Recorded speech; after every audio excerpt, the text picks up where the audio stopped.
News, सच जरूरी है। नमस्कार दर्शकों, ये है MNS न्यूज नेटवर्क। मैं हूँ आपके साथ आरती। आइए देखते हैं आज की कुछ खास खबरें।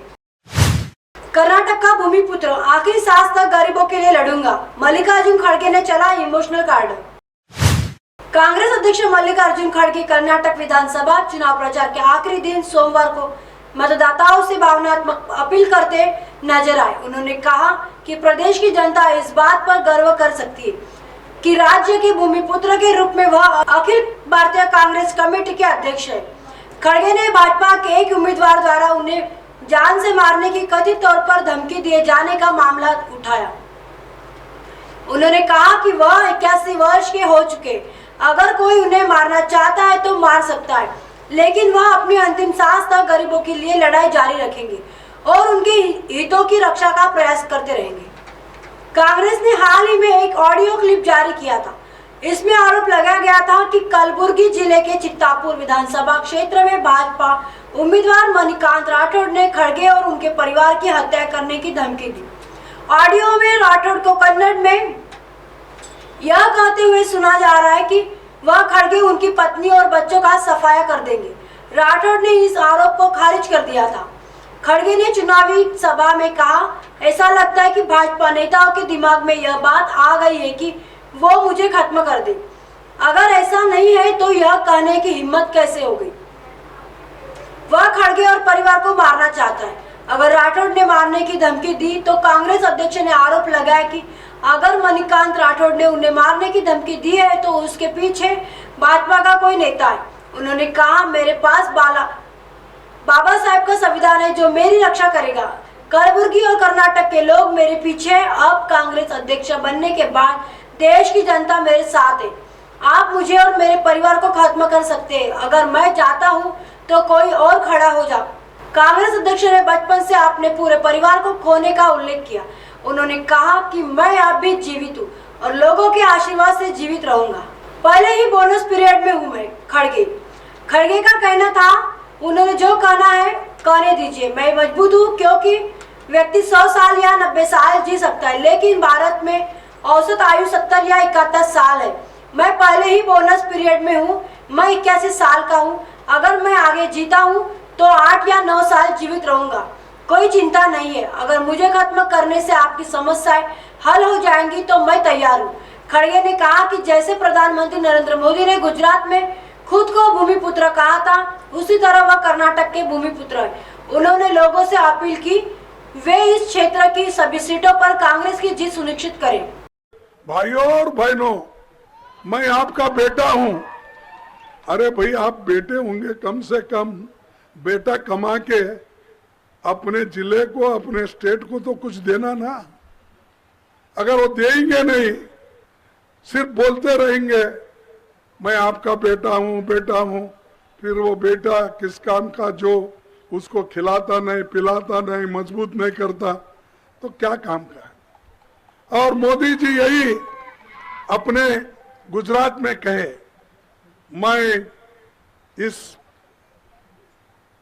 मैं भूमिपुत्र हूं, इस धरती का बेटा हूं, इसीलिए मुझे वोट दो।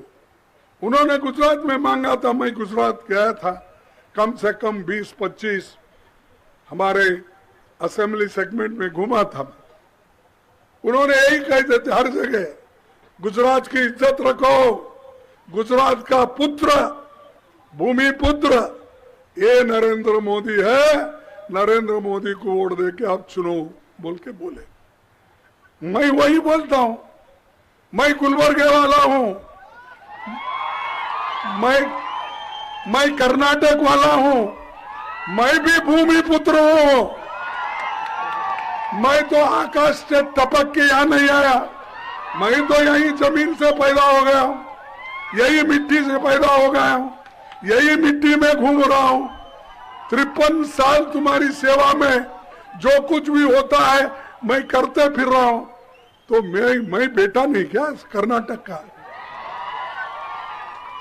अगर तुमको वो हक है पूछने का, तो मुझे आपसे भी ज्यादा हक कर्नाटक के वोटरों को, कर्नाटक के मां बहनों को पूछने का।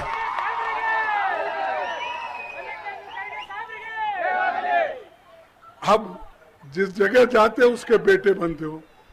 गुजरात गए, मैं गुजरात का बेटा। गुलबर्गा आए, मैं गुलबर्गे का बेटा। बंजारा कॉन्फ्रेंस में गए, मैं तुम्हारा एक बेटा दिल्ली में हूं बोल रहे। अरे वोटों के लिए कितना झूठ बोलते हैं, लोगों को क्यों गुमराह करते हैं। आइए देखते हैं अगली खबर की तरफ। द केरल स्टोरी ही नहीं, विवाद से कई और फिल्मों की हुई है बम्पर कमाई। द केरल स्टोरी पर विवाद थमने का नाम नहीं ले रहा है। अब पश्चिम बंगाल की मुख्यमंत्री ममता बनर्जी ने भी फिल्म की कहानी को मनगढ़ंत बता दिया और राज्य में प्रदर्शन पर रोक लगा दी। ममता बनर्जी ने कहा कि एक साजिश के तहत कुछ राज्यों को बदनाम किया जा रहा है। पहले कश्मीर, अब केरल और आगे चलकर उनका निशाना बंगाल भी हो सकता है। हालांकि फिल्म पर सियासी विवाद अपनी जगह है, लेकिन इस बीच द केरल स्टोरी के अभी तक के कलेक्शन ने फिल्म से जुड़े कलाकारों और निर्माता निर्देशक का उत्साह बढ़ा दिया। दक्षिण में खासतौर पर केरल और तमिलनाडु जैसे राज्यों में फिल्म को स्क्रीनिंग कम मिली है। इसके बावजूद कई शहरों में फिल्म को अच्छी ओपनिंग और विकेट मिला है। द केरल स्टोरी की अब तक कमाई। अभी तक के कलेक्शन पर एक नजर डालें तो इस फिल्म को विवाद से फायदा होता दिख रहा है। वीकेंड पर फिल्म को अच्छे खासे दर्शक मिले। पहले दिन की तुलना में तीसरे दिन की कमाई दोगुनी हुई। फिल्म ने रिलीज के बाद 3 दिनों में 37 करोड़ रुपए का आंकड़ा पार कर लिया।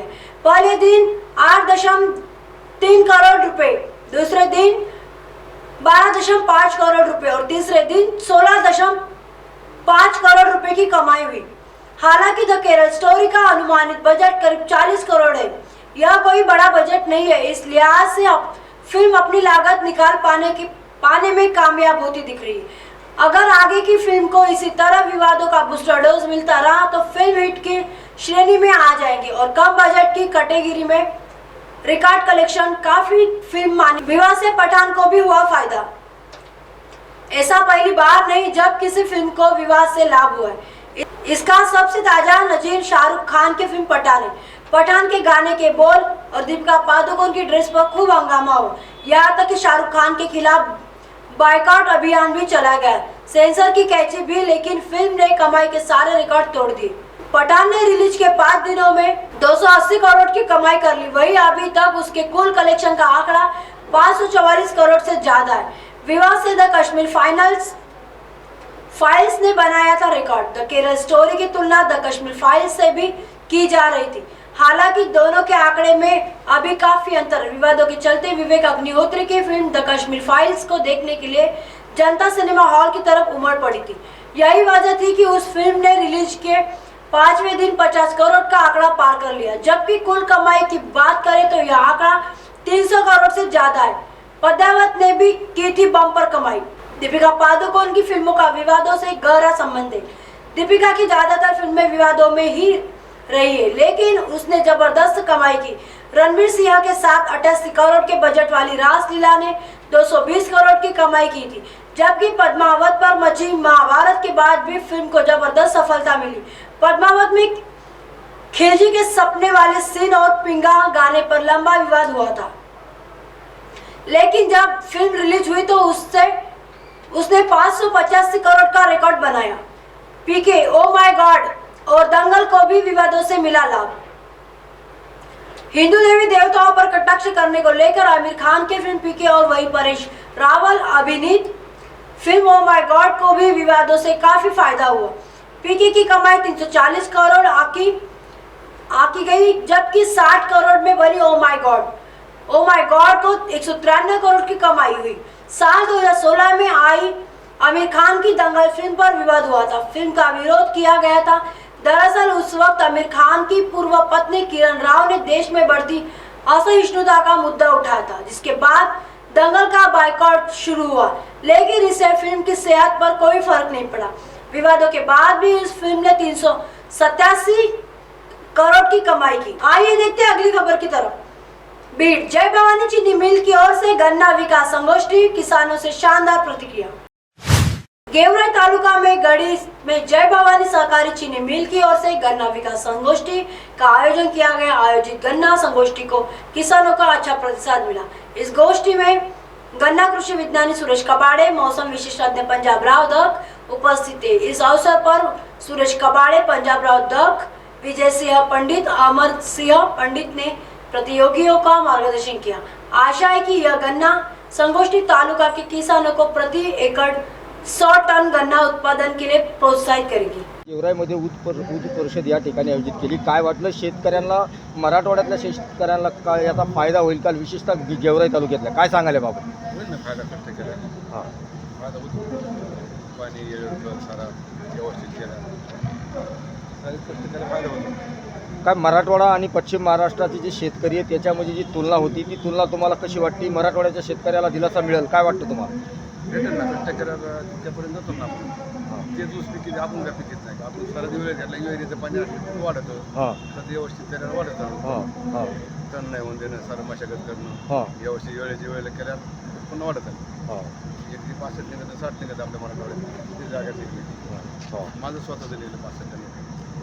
तुम्हाला काय वाटतं की शेतकऱ्यांना ज्या काही शासनाच्या योजना असतील किंवा मार्गदर्शन शिबिर असे आयोजित केले पाहिजेत का नाही केले पाहिजे, काय सांगा? निघेल ना चांगलं. अब आप हमारे चैनल को आपके मोबाइल पर भी देख सकते हैं। मोबाइल ऐप पर देखने के लिए प्ले स्टोर से MNS न्यूज ऐप डाउनलोड करें। इंस्टॉलिंग ट्विटर, iQuick, फेसबुक और कई सोशल मीडिया के प्लेटफॉर्म पर हमारा चैनल उपलब्ध है। आप इसे यूट्यूब पर भी देख सकते हैं। आप हमारे चैनल को लाइव भी देख सकते हैं www.mnsnewstv.com।